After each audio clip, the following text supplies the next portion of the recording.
4월 4일 선거 결과 예측입니다. 김유정 위원은 8대0, 김보엽 위원도 8대0, 김용남 위원은 역시 8대0, 정광재 위원은 5대 2대 1로 인용이 되지 않을 것이다 라고 예측을 했네요. 또 하나가 앞서 이제 언급이 돼서 잠깐만 제가 언급하고 지나갈게요. 헌재 선거가 왜 늦어졌을까라고 했는데 이 질문에 김유정 의원은 내란 혐의 숙고에 시간이 걸렸을 것으로 봤다. 정광재 위원은 별개 의견을 설득하기 위해서였다. 김보엽 위원은 별개 의견을 작성하기 위해서 시간이 걸렸을 것이다. 그리고 앞서 말씀하신 대로 재보궐선거도 가만히 됐을 가능성이 있고 배제할 수 없다. 이런 입장을 나타내 주셨습니다. 세 번째 질문이요. 헌재 선거의 그러면 마지막 쟁점은 무엇이었을까?인데 한번 보여주시죠. 전원 일치를 위해서였다. 김유정 의원께서 말씀해 주셨고 정광재 위원은 법률 위반의 중대성, 즉 파면할 정도로 중대한 행위였는가에 대한 그 부분을 따지기 위해서 마지막까지 쟁점이 이어졌다라는 것이고 김보엽 위원님은 단순하시네요.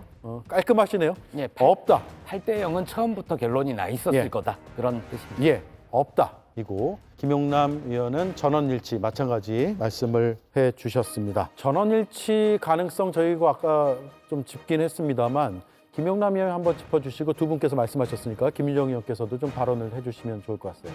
크게 보면 이번 탄핵 재판의 쟁점은 5개입니다. 비상계엄의 선포 요건을 갖췄느냐, 그리고 포고령의 위헌 위법성, 그리고 국회 장악 시도, 그리고 중앙선관위에 군을 투입한 거, 그리고 법관과 정치인들을 체포하려고 시도했느냐, 뭐 5개 정도의 쟁점이 있는데요.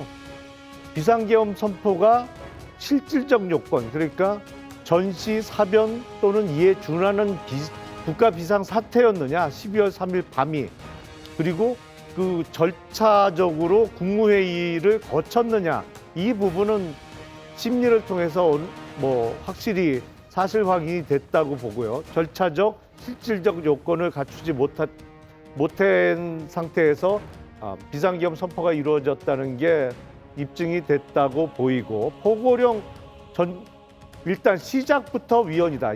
예. 일체 정치 활동을 금지하는 게 위헌 위법이다. 그리고 국회 봉쇄는 뭐 라이브로 다 중계가 돼서 국민들이 다 보셨고, 선관위에 대한 장악 시도도 피청구인 윤석열이 헌재에 출석해서 내가 선관위에 군 투입을 지시했다라고 본인이 자백을 했기 때문에 별 문제는 없어 보입니다. 다만 4번째에 있는 법관과 정치인에 대한 체포 시도를 직접 지시했느냐, 요거는 사실 형사재판에 있어서는 앞으로 심리를 통해서 밝혀지겠습니다만, 헌재 재판을 통해서 그거에 관여한 사람들에게 직접적인 지시가 있었느냐는 조금 재판관들 사이에 이견은 있을 수 있다. 그러나 저 5개 쟁점 중에 하나만 해당되더라도 파면 사유는 충분히 되고도 넘친다. 예. 이렇게 생각됩니다. 예.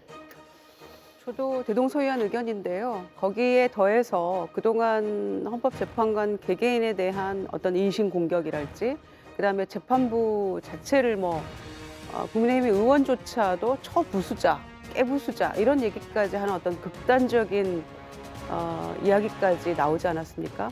그런 것들 때문에 저는 분명한 소신을 가지고 임하고 있는 재판관들도 사람인지라 흔들림이 있을 수 있었고 또 고민도 했을 거라고 생각합니다. 이제 그런 것들을 포함해서 5가지 주요 쟁점들에 있어서 하나하나 뜯어보는 시간이 조금 더 정치하게 필요했을 것 같고요. 또 워낙 국민의힘이나 피청구인 측에서 이것저것 건건이 시비 거는 것들이 굉장히 많았잖아요. 그래서 그런 것들을 하나하나 정말 아무 문제 없이, 그리고 이렇게 갈등이 양쪽이 쩍 갈라져서 고조된 이 상황에서 마지막에 이 헌재의 선고는 결과적으로 국민 통합으로 가는 방향으로 가야 한다라는 점에서 누가 읽어도 고개를 끄덕일 수 있는 그런 결정문을 만들기 위한 어떤 그런 진통의 과정이 아니었을까 생각하고요. 그래서 저는 전원일치, 처음부터였는지 아니면 마지막에 어떤 합의점을 찾은 거였는지 우리가 알 수는 없지만, 저 개인적으로는 8대0이 분명하다고 생각했습니다만, 그 과정을 찾아가는 그 길에서 조금의 시간이 좀 필요했던 게 아닌가. 예. 그리고 아까 말씀드린 것처럼 중간중간에 어떤 돌발 변수들 이런 것들이 지체되는 그런 작용을 한 게 아닌가 생각합니다. 그래서 전원일치로 가는 과정이었다라고 예. 저도 봅니다. 한 말씀만 붙이자면 주권자인 국민이 직접 선출한 대통령을 파면하느냐 그렇지 않느냐는 정말 중차대한 문제죠. 더군다나 헌법재판소는 다른 그 법률 그 재판과 달리 단 한 번의 재판으로 끝나기 때문에 이 과정의 절차적 중요성이라든가 하나하나 세밀하게 따져야 할 부분이 있다고 생각합니다. 그래서 저는 재판이 11번 변론밖에 안 했는데 이렇게 평의가 길어질 거였으면 재판을 오히려 조금 더 열심히 문영배 소장 대행이 했었으면 어땠을까 하는 아쉬움이 있는데 어떤 식으로든 결론이 날 겁니다. 제가 앞서 말씀드린 것처럼 민주당에 오늘 제가 직접 논평을 써서도 승복하라라는 메시지를 드렸습니다. 저희 당은 이미 수차례 승복하겠다라고 말씀을 드렸는데 마치 박홍근 의원의 SNS 게시물을 통해서 알 수 있는 것처럼 불이한 재판 결과라면 저항하고 승복하면 안 된다. 이런 식으로 대응해서는 공당으로서 수권 정당으로서의 자격이 없다고 생각하기 때문에 예. 어떤 식으로든 승복하는 자세가 필요하다고 생각합니다. 예. 오늘 마지막 발언권은 김보엽 의원께 드리겠습니다. 네. 8대0 쟁점도 없다. 단순하지만 명료한 답을 주신 김보엽 의원님.